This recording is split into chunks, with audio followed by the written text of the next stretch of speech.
তানজিম সারোয়ার নির্ঝরকে হারিয়েছি। তিনি একজন অকুতোভয় দেশপ্রেমিক এবং নিষ্ঠাবান যোদ্ধা ছিলেন।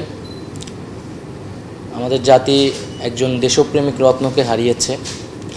একজন তরুণ সেনা কর্মকর্তার এই শহীদ মৃত্যুতে আমরা গভীরভাবে শোকাহত অন্তর্বর্তীকালীন সরকার, এবং আমাদের এই শহীদের লাশের বোঝা দিন থেকে দিন বৃদ্ধি পাচ্ছে। হাজারো শহীদের রক্তের বিনিময়ে কিন্তু আমরা এই নতুন বাংলাদেশ বিনির্মাণ করছি, এবং এখনও আমাদেরকে রক্ত দিতে হচ্ছে। সেনাবাহিনী অক্লান্ত পরিশ্রম করে যাচ্ছে দেশের আইন শৃঙ্খলা এবং জনগণের নিরাপত্তা নিশ্চিত করতে। সেই দায়িত্বটি পালন করতে গিয়েই কিন্তু লেফটেন্যান্ট তানজিম সারোয়ারকে দেশের জন্য জীবন দিতে হয়েছে।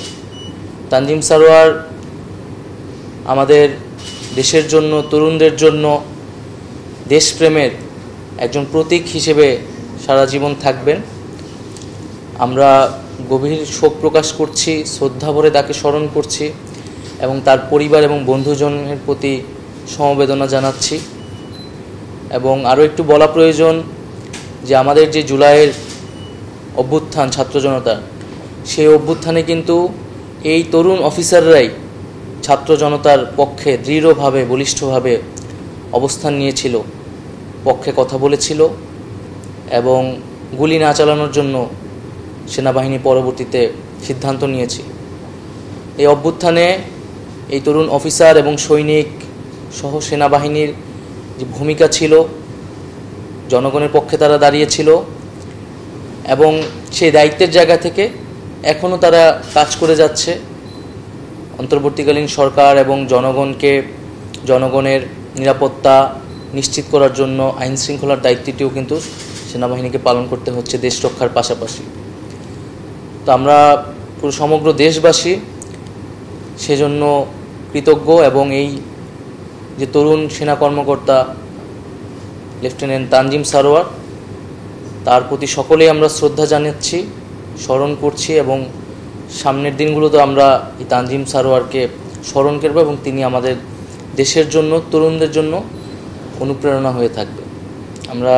আমি আজকে এসেছি, তার পরিবারের সাথে আমরা কথা বলেছি এবং কীভাবে রাষ্ট্রীয় সম্মাননা আমরা তাকে দিব।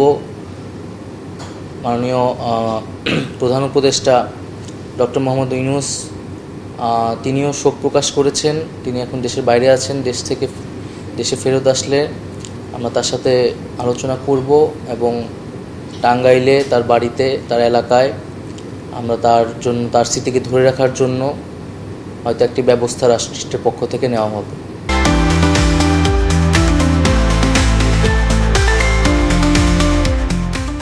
আমরা এর কঠোরতম বিচার নিশ্চিত করব। 6 জন ইতিমধ্যে গ্রেফতার হয়েছে এবং পুরো বিষয়টা আমরা তদন্তের জন্য বলেছি যে আসলে ঘটনাটার পিছনে আরও কোনো পরিকল্পনা আছে কিনা। তদন্ত হওয়ার আগ পর্যন্ত নিশ্চিত করে কিছু বলা যাচ্ছে না।